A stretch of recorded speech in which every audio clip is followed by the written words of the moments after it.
Thank you for tuning in for another episode of Here's Hope. Today I'm going to share with you a verse, I call it a life verse, that I would credit with saving my marriage and my parenting. That's an extravagant promise, isn't it? It's quite a guarantee, but I can tell you this has been a game changer verse for me.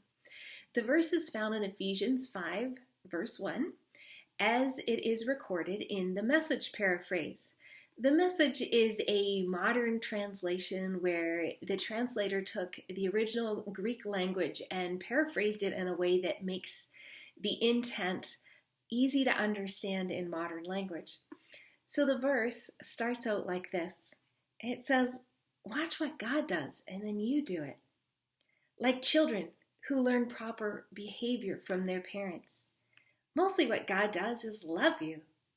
Keep company with Him and learn a life of love.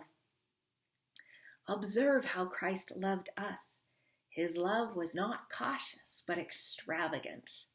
He didn't love in order to get something from us, but to give everything to us. Love like that." Now, this verse is such a big revelation for me because it even shows me things about my own heart.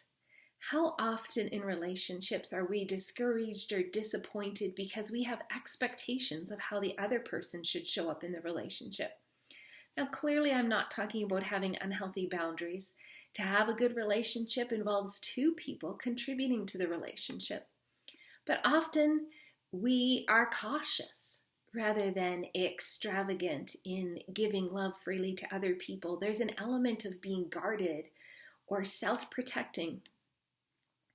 A good, healthy boundary obviously has to show up in a relationship where we have the freedom to say, "Hey, when that happened, it really hurt," or "Hey, can you unload the dishwasher," right? Like, we communicate in relationships. I'm talking about offense settling in, resentment, disappointment. For me, this verse was like a smack up the side of the head because I saw a lot of my relational frustration was based on expectations that if I did this, then other people in the relationship should do that. The very idea that I could communicate, have healthy boundaries, say, "This is how I feel, this is what I understand," and still show up full on loving was a game changer for me. I didn't actually know how to do this. It was a really long learning process.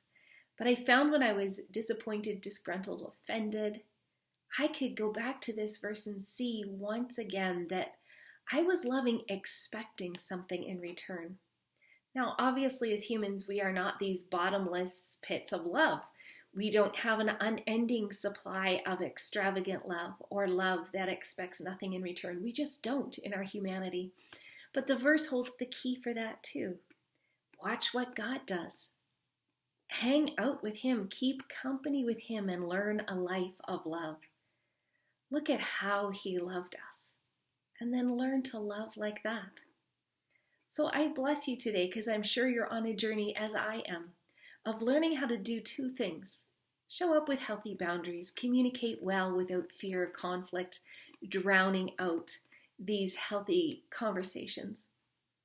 And part two, love like He loves, extravagantly, not cautiously, without strings attached, without expecting a certain thing in return. Love like He loves. Love like He loves you. Hang out with Him and learn His ways. This is the only way we can do this. I bless you in Jesus' name today to know how deeply you're loved and then to love well.